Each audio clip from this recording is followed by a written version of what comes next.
Hello and welcome to CIS64F, Introduction to Big Data and Analytics. This is Module 010, the course overview. I'm Dr. Rick Hubbard, your host and author. Commendations for registering and taking this course and your interest in it. This is an extremely important topic. As you may be aware, in today's industry, the demand for big data and business analytics skills is at an all-time high. Before we get into the meat of the course, let me briefly introduce myself and why I might be in a position to assist you gain an understanding in these critical areas. I spent 4 decades in the technology sector, including about 25 years in and around Silicon Valley.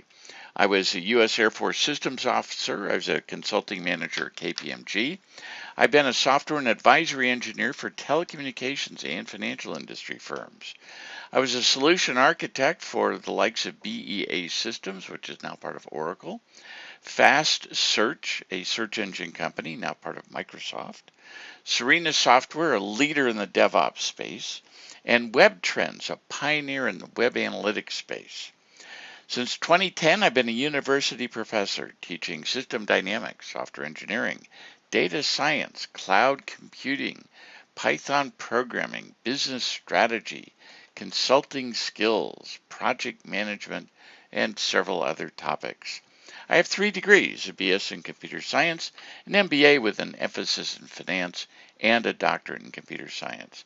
None of that really matters, however, more than my wish for you. My wish for you is that because of something or some things you glean in our course, you obtain a distinct competitive employment advantage and enjoy a fabulous career. That's what I hope for you. That's really the important thing as far as I'm concerned. In this thrilling episode of CIS64F, we're going to introduce why an understanding of analytics, so-called big data, and gaining an awareness of associated analytical and big data manipulation tool sets are to your advantage. We'll also review what you can expect from this course and what is expected from you. We'll touch on some highlights of the syllabus, which ideally you've downloaded and read by now, and please read it thoroughly. We're going to discuss the online approach as used in this course, comments regarding a supplemental course from a company known as Tableau, entitled Author of Viz. That'll be clearer to you in a few more slides. We'll offer some comments regarding the course readings and the requirement for all students to engage in online student office hours, OSOH, via the college's Zoom video conference service and the chat function in Zoom. This is so that you can ask relevant questions and discuss course material. I'll also be discussing that in a few more slides. An explanation regarding the numbering schemes used in this course. You'll see lots of references to identifiers such as 010-010. What does that mean? I'll briefly explain it. It is a very detailed topic, but suitable for this introductory remarks. We'll also talk about my intent to continually adapt the course materials based on students' progress. That, by the way, is one of the primary reasons why the syllabus is labeled draft, because I do expect to continually evaluate and adjust as necessary to ensure that you and all the students in this course obtain the maximum advantages in the minimum amount of time that we have in order to dive into this material. There's some comments on the use of the Python computer programming language as we use it in this course, and there'll be several getting started challenges. In CIS64F, or in that matter for all my courses, a challenge is an assignment. In a moment, you'll observe a visual and auditory transition from one topic to the next. This is being done so that I can construct a table of contents for your use in navigating through this course.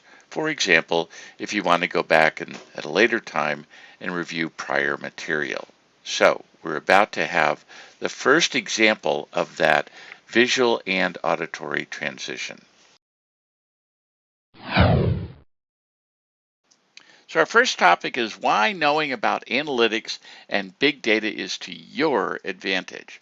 Well, let's start off by looking beyond today.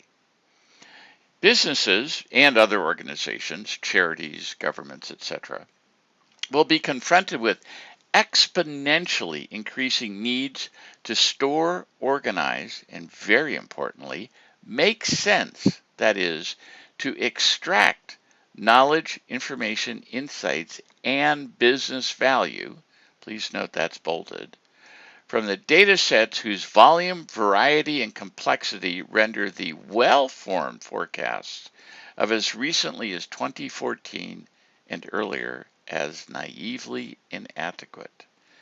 We are experiencing an incredible explosion in data and the desire for organizations of all types and all sizes to gain insight, knowledge, information, and business value, to derive business value from this data in order to drive more revenue, to reduce costs, to increase the strength of relationships with customers, vendors, suppliers, employees, and the like. So the demand is there and it's growing exponentially. So there are some advantages of having the skills and knowledge in this area I'd like to bring to your attention. And a very pertinent, prescient quote came out in a book in 1982 called Megatrends, where the author, John Nesbitt was the fellow's name, said, "We're drowning in data but starved for knowledge." And if that was true then, that is far more true now.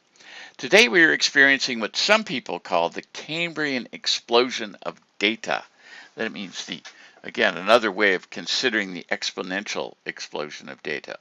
Now, if you're not familiar with the notion of the Cambrian explosion in evolutionary science, it's to your advantage to pause this video and maybe do a Google or a Bing search or something like that and look it up, DuckDuckGo if you prefer. But become familiar with the general concept of the Cambrian explosion, and then you'll understand better how that analogy works for understanding the Cambrian explosion of data. Or to put it a little bit more simplistically, data is the new bacon. Yay. What can you expect from this course and what is expected from you? Well, let's start off with you. What can you expect? This course is introductory, very, very, very basic. It assumes no background, no awareness, no preparation for this type of material, other than very, very few simplistic things like being able to do a simple spreadsheet as an example. So as a basic introduction, the intent is more about awareness, helping you become aware and gain some insights about big data and business analysis and some rudimentary skills. I want to hasten to say this course is not suitable to try to launch a career in big data or business analytics. It is a foundational course. It's an introductory course. It's a basic course. From this course, if you do wish to pursue careers in big data, business analysis, and things like that, artificial intelligence, machine learning, the list goes on. This class is an ideal starting point, but it is certainly not a qualification to actually work in the industry. You'd build on this type of course with many different additional courses. We're going to have roughly an equal balance between a technology focus in this course and business analysis. Going back to that prior bolded phrase, the ability to deliver or derive and deliver business value is becoming of paramount importance. So we're going to talk a little bit about the technology of doing that, a little bit about the business of applying that technology, which leads us to learning more technologies, which leads us to learning more about applying it, etc. So please expect roughly, it's not 50-50, but approximately, roughly equal balance between technology and business analysis. Please expect to invest significant time research, reading, and doing the challenges. Paying attention to these videos, very important. Accommodations for doing that. This is going to be probably less than 1/5 of the amount of time that you should invest every week in this particular course. One of the things we're going to revolve around in this course is the use of one of the market-leading data visualization tools called Tableau. Now, if you're not familiar with Tableau, it is being used widely throughout industry. It's a way of accessing big data sets and efficiently and effectively doing analysis and rendering it in visually appealing forms that can be communicated in a professional context. Now, there are several competitors. It's actually a very intensely competitive marketplace. Microsoft has a great offering, etc. The reason Tableau has been chosen is it's still considered the market leader, although that gap with Microsoft is closing pretty quickly. Because it's a market leader, you're more likely to encounter that type of tool at the moment. Again, this marketplace is changing dynamically all the time, but you're more likely to encounter that tool out in your industry. But regardless, the good news is the techniques are different. The actual implementation details are a little bit different between, say, Tableau and Microsoft or something like that. However, the concepts are transportable. So conceptually, whatever you learn about dealing with Tableau, about dimensions and filters and organizing data and analyzing it and displaying it and graph types, etc., that knowledge is transportable to other tools. The specific details about how you do that are tool specific, but aside from that, the use of Tableau will help you get the idea and the concepts of how to do these types of analyses, regardless of whether you ever use that tool again or not. Also in this course, we're going to have extremely very tiny, almost insignificant, modest use of the Python programming language. I will be explaining more about that in a moment, but fear not, this course does not assume you have any programming background whatsoever. If you do, it'll be to your advantage, but it's not an expectation. There'll be a new learning module each week, except if there is an entire holiday week in the quarter. And there will be a new module during the last week of the quarter as well, and that one will include a final exam preparation challenge as well as the final exam. So what is expected of you? You are expected to complete all aspects of every module, every weekly module.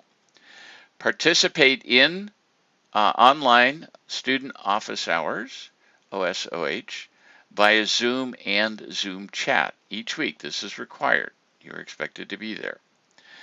The days, dates, times are expressed in the syllabus, so please take a look at the syllabus to figure out when that is. And be aware of our course parameters, also in the syllabus. There's several expectations or parameters set out there. Please complete all challenges as assigned. Completing the Tableau training course, Author of Viz, on a timely basis is extremely important. You will be applying that knowledge beginning in Module 6. And from past experience, if you've not completed the Author of Viz tutorial by the end of Module 5, it's virtually impossible to catch up. So please attend to that on a timely basis. And please expect to do some minor programming with the Python computer language. Again, I will give you a little kind of a demonstration here in a few slides.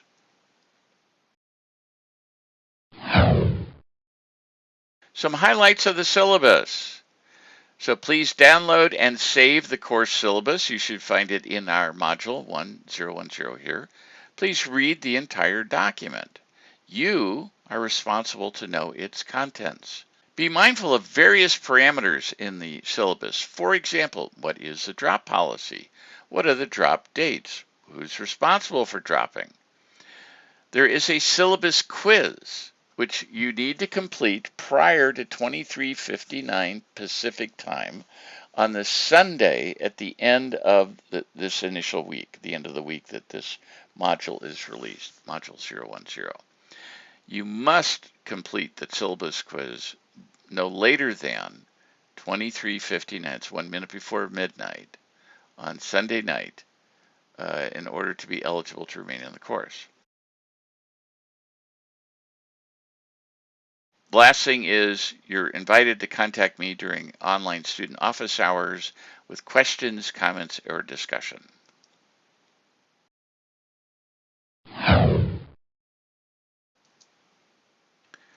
Our draft course schedule is outlined in the syllabus, so please become familiar with it. You will notice there are 12 modules, which means we are going to cover a substantial amount of material in a relatively short period of time. Also, please be very mindful of the author of a viz assignments. Those are critical.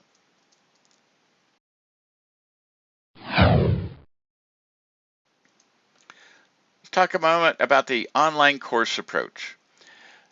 You should be familiar with this, but this is a 100% online course using DeAnza's Canvas environment. We will also have video lectures. I will prepare them in advance, record them, edit them, etc., then post them on YouTube for your access.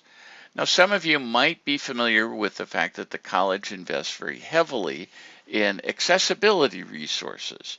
And they use a firm called 3C Media that will do transcription of recorded video lectures like this one.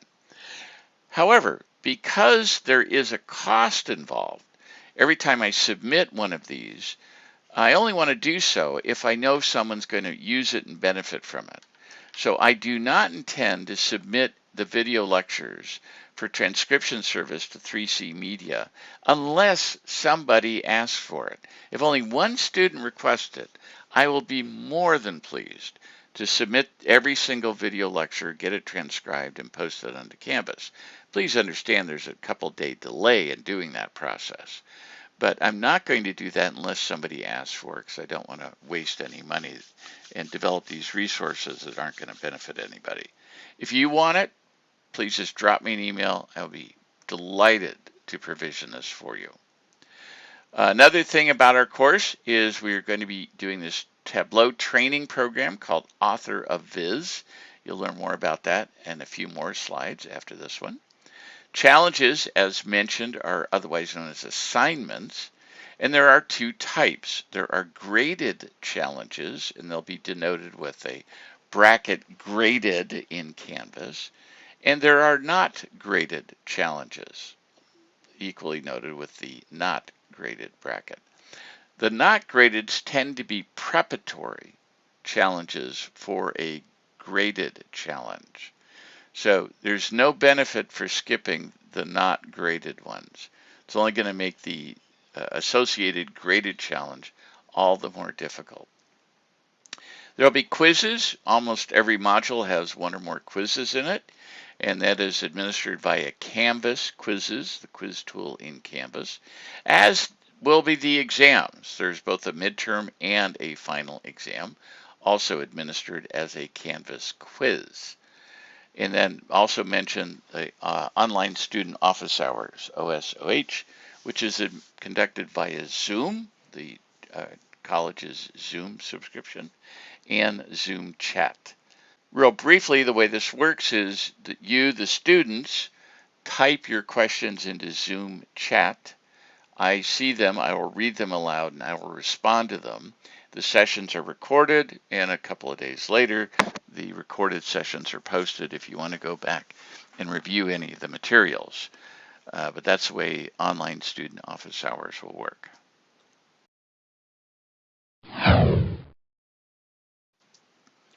So let me elaborate a little bit on the 7 aspects of our course online approach.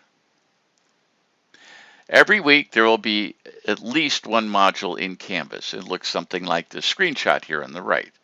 The Canvas module will focus on one or more course topics. For example, what makes big data big? Are the bits larger? No, they're not, clearly. Why is business analysis important? How can data be analyzed? What does it mean to analyze data? Why is data visualization important? Why is communicating analytical results in a professional context important for students like yourself? Those are examples of topics that we'll get into in this course. Modules will contain a mix of learning resources and activities pertinent to the topic. So learning might be, for example, the Author of Viz tutorial. It might be read some materials online. It might be view some videos. Activities are going to be challenges primarily in research and things of that nature. Modules will be posted to Canvas roughly by noon on the Monday of each week during the quarter. Now, sometimes, but not always, they'll be posted on the Sunday prior to that Monday. But formally, roughly around Monday or so, roughly around noon or so on Monday, you should expect a module to be posted. And I tend to send out a blast email to all students informing you that the next module is up. Unless otherwise specified, all deliverables, for example, all quizzes, all challenge results, etc., will be due NLT, that means not later than 23:59 Pacific Time on the Sunday following each module's posting. So what does that mean? If a module is posted, let's say 3 weeks from now on Monday roughly at noon, that means all of its deliverables for that particular module are due the following Sunday, not later than 23:59, 1 minute before midnight. Second of 7, required video lectures. In each week's module, there will be one or more video lectures. Video lectures are a required component of the course. This is an example of a video lecture, this introductory video. You have full control during the week regarding when and how you view these lectures. It is assumed that you will decide when to view, pause, restart, rewind, etc. each video lecture. You might want to go for 2 or 3 minutes, stop it, take some notes, continue on. You might want to view the entire thing all at once. You might want to view every little chunk between the black screens. Whatever you want to do, that is up to you. To supplement your viewing, PDF versions of each of the video lectures will also be posted into the Canvas module. However, it's very important you understand the PDF versions of the slides are not a suitable substitute for the video lectures. They are a supplement to the video lectures to help you, for example, take notes and follow along and things like that. The video lectures will be posted to YouTube coincident with the posting of the module to Canvas. And I've already mentioned this, but allow me to reaffirm it. If just one student requests the closed captioning service from 3C Media, and to do so, you just drop me an email saying, yes, I welcome the closed captioning of all the video lectures. I will be very happy to do that, and I will do that. But I'm not going to do it if no one's going to take advantage of it because of the cost incurred. So please let me know if you would like closed captioning, and I'm happy to provision it. And I think I've already said that. Okay, number 3. Challenges, which are assignments in this course. Almost every week, virtually every week, you will have one or more challenges. That's the equivalent of an assignment. They will have instructions as to purpose, assumptions, quite possibly in many cases, a scenario within which you are expected to work, deliverable expectations, etc. As mentioned earlier, some challenges will be marked graded. Others will be marked not graded. However, keep in mind, the not gradeds tend to be a precursor to the gradeds. When applicable, that means for each of the gradeds, by the way, challenges will have an NLT, not later than due date time specified, which by default, unless otherwise specified, is 23:59 Pacific Time on the Sunday after the Monday of the module's release. Some weekly challenges will be based on executing one or more Python programs, but let me hasten to say, fear not.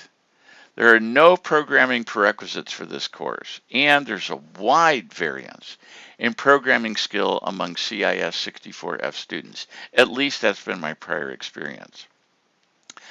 To that end, I will provide a skeleton program that covers about 80 to 95% of the code, which requires each student to make very modest modifications in order to successfully complete. An example of this Python skeleton is provided later in this video lecture. Almost all the modules in the quarter will include reading assignments. Also, as is the nature of being an information systems professional, you are expected to undertake extensive, self-directed research in support of the modules, readings, and especially the challenges. Sometimes, in fact, most of the time, the challenges by design will admit a key factor to, with the expectation that you will research and gain an understanding about that topic so that you can then complete the challenge. So things like Stack Overflow, for example, can be your friends. Online student office hours, OSOH, are required in this course, and we will have them every week during the quarter, unless an entire week is denoted by the college to be a holiday week. And OSOH will also be conducted during finals week. All students are required to participate, and you earn participation points for being there, for being online. This is kind of explained in the syllabus, but let me give you some highlights of that. If you have a meaningful engagement in the online student office hours, that is by typing in a question, a comment, or a discussion, or helping out with a question, comment, or discussion, you can earn up to 1 OSOH incentive point per OSOH session. They get added to your quiz scores. The day, dates, times of the online student office hours are prominently stated in the syllabus as shown there to the right. OSOH are conducted via the college's Zoom video conference service and Zoom chat. Now, if you're not familiar with Zoom, the college's Zoom subscription or Zoom chat, please gain familiarity before the first OSOH session, as specified in the syllabus. Student discussion boards, or board. In addition to your self-directed research, for example using Stack Overflow, and online student office hours, you are encouraged to interact with other CIS64F students to ask questions, provide answers, and engage in discussions. To that end, a non-moderated Canvas discussion board has been created for you, the students, to use. I'm going to be very clear. I will not and do not participate. So you can put questions out there, you can get help from other people, etc., but I am not participating. So please take a moment, pause this video, access the discussion board, and just post a "Hello, CIS, this is your name" message on the discussion board. I will count to 5 so that you can pause the video and do so. 1, 2, 3, 4, 5. Welcome back. Hope you found your way to the discussion board. Quizzes, midterm, and final exam. Most modules will include a quiz. By the way, there will not be both a quiz and an exam in one module. It's either or. All quizzes and exams will be administered via Canvas's quiz tool. Now, this gets into a very unfortunate situation. Because of instances of rampant cheating in this online course in the past, quizzes and exams have these limits applied. Each student has one and only one attempt allowed per quiz or exam. 90 seconds, most of the time, is allowed for most questions. Exceptionally difficult questions may have a longer time allowance.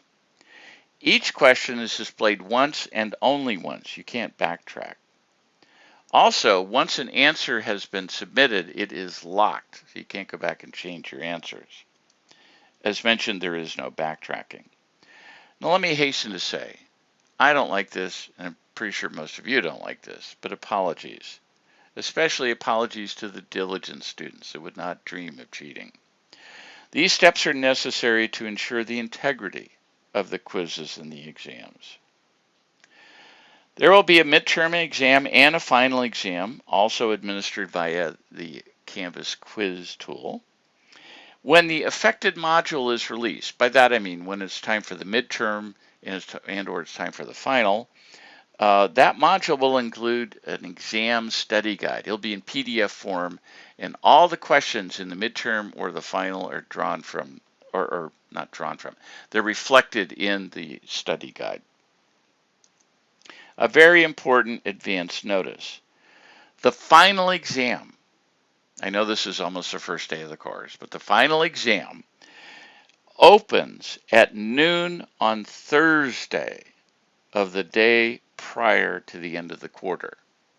It closes at noon on Friday on the last day of the quarter. So it's open for a 24-hour period. Only that 24-hour period. To earn credit for the final exam, you must complete the final exam during that 24-hour period using the parameters prior mentioned parameters. So a tiny detail, but to ensure clarity, some comments about the numbering schemes used in this particular course. A number scheme, which is more accurately referred to as an identification scheme, are used in information systems to increase ease of access, accuracy, precision, and clarity. There's no ambiguity if I said read artifact 020-040. You can find that artifact in this course. But if I said something like, read the instructions from last week's challenge, that could be ambiguous, particularly if you're listening to a recorded video lecture a couple weeks into the future. So, to avoid those kinds of misunderstandings and to ensure the clarity and precision of instructions, I use this numbering scheme. Almost every artifact in this course will include an identifier. Here's an example. Module 010-010. So that means the first module, 010, and the first item in the module, the -010. The second item in the first module would be identified as 010-020. The third would be 030, 040, etc. You will also notice throughout the course this type of a string, V, lowercase v, a year, a month, and a day. Shown here is 2023-0921. That's used to identify versions by date. So it's a year, month, date format. I append that date string as a suffix to a file name. For example, DeAnza 2023 Fall CIS64F Syllabus Draft version 2023-0921. You could interpret that as being the version that was produced on September 21st, 2023, which hasn't happened yet, at least not as I'm recording this lecture. On many occasions, you will hear me refer to military time. For example, 2359 is military time. If you're not that familiar with it, 1 p.m. is 1300, 1700 is 5 p.m. and the like. If you're not that familiar with military time, please gain familiarity as soon as possible. You are responsible to interpret time expectations, due dates, and times for this course. So why is this important to you? I use these numbering schemes when referencing various course items to enable you to access the appropriate artifact used in this course.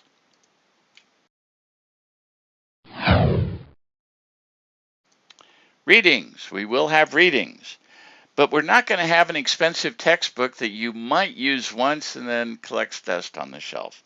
So instead of that, we're going to make use of available online resources that have no direct cost. For example, Wikipedia.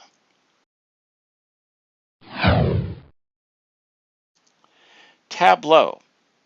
In CIS64F, we will use one of the market-leading data visualization tools, Tableau, as I mentioned in the introductory remarks. CIS64F students are expected to download, provision, that means install and make it ready to work on your computer, and use an academically licensed copy of Tableau, which is available from this link. And I have a challenge that I'll announce in a moment that gives you more detailed instructions. You are also expected to complete the online Tableau training course, Author of Viz, also mentioned in the prior remarks. That's available from at this link, and also will be, you'll get some more details about that in a moment. You are expected to apply Tableau in the course challenge, which is scheduled to be assigned in Module 060 during week 6.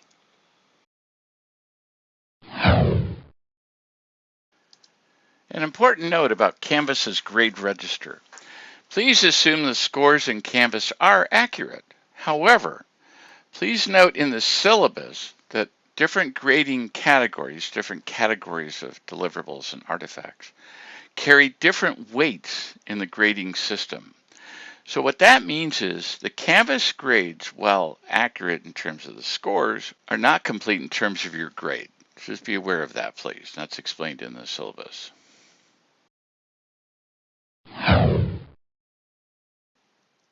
Okay, it's now time for some real work.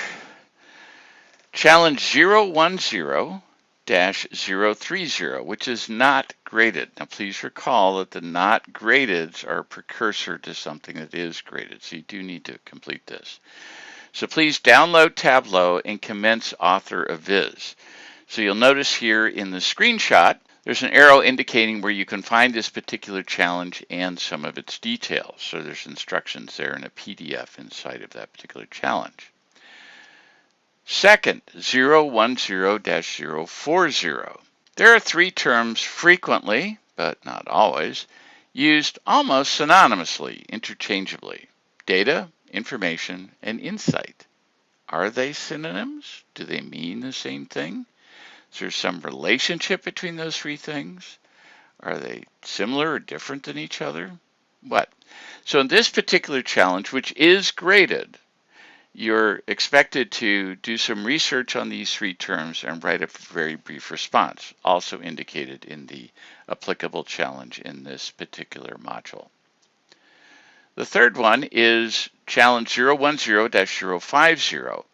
There's a concept called SI units and units of measures for data sets. Now, what those terms mean exactly is going to be part of the challenge, so I'm not going to reveal those right now. But in this particular challenge, in addition to learning about SI units in general, which you may be familiar with from other settings, such as, chemistry or physics or electronics or something like that, in this course, we're going to apply them to data set sizes. So it's very important to understand what these are, and that is another challenge.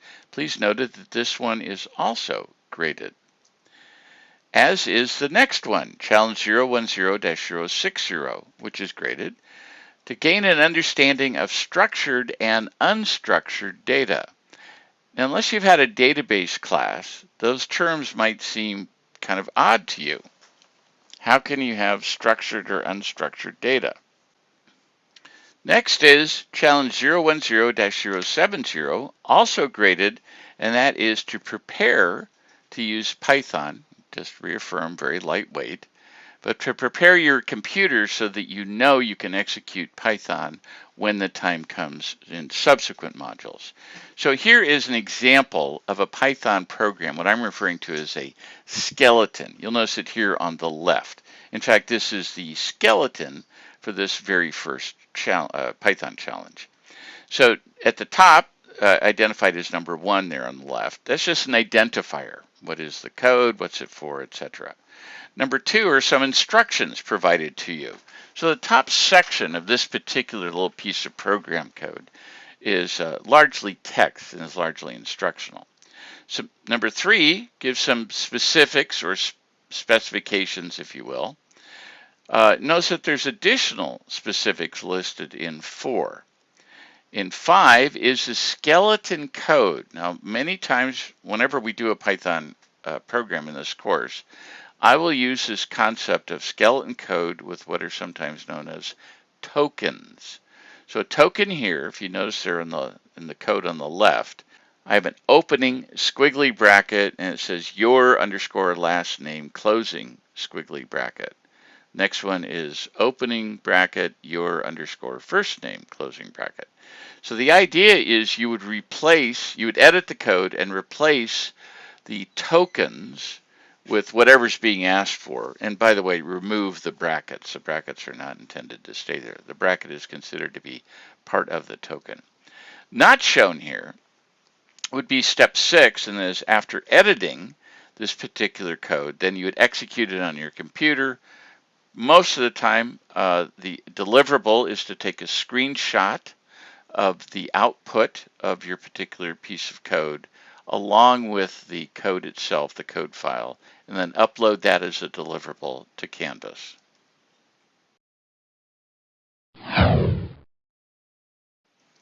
So we start to draw to the end of this introductory module.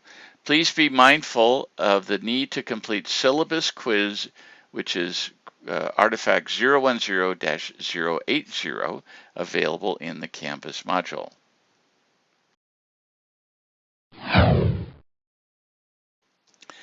In our next thrilling episode of CIS64F, we will get into module 020, which will be the business case for big data and the business case for analytics. In preparation for module 020, please read these 2 Wikipedia articles, the one on big data and the one on business analysis.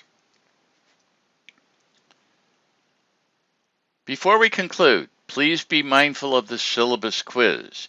You must complete the syllabus quiz online via Canvas prior to 23:59 Pacific Time on the Sunday following the first day of the quarter. Any student that fails to complete the syllabus quiz prior to the assigned date and time are eligible to be dropped, but not necessarily will be dropped. Do not assume that you are dropped. You are responsible to manage your drop ad status. Not me, not your instructors. You are. I might drop you if you don't complete the syllabus quiz on time, but you should drop yourself if you're not going to engage with it, or you find the course is not to your satisfaction, what have you.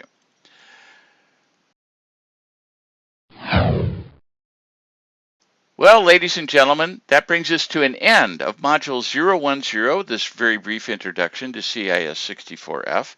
Please do complete the syllabus quiz.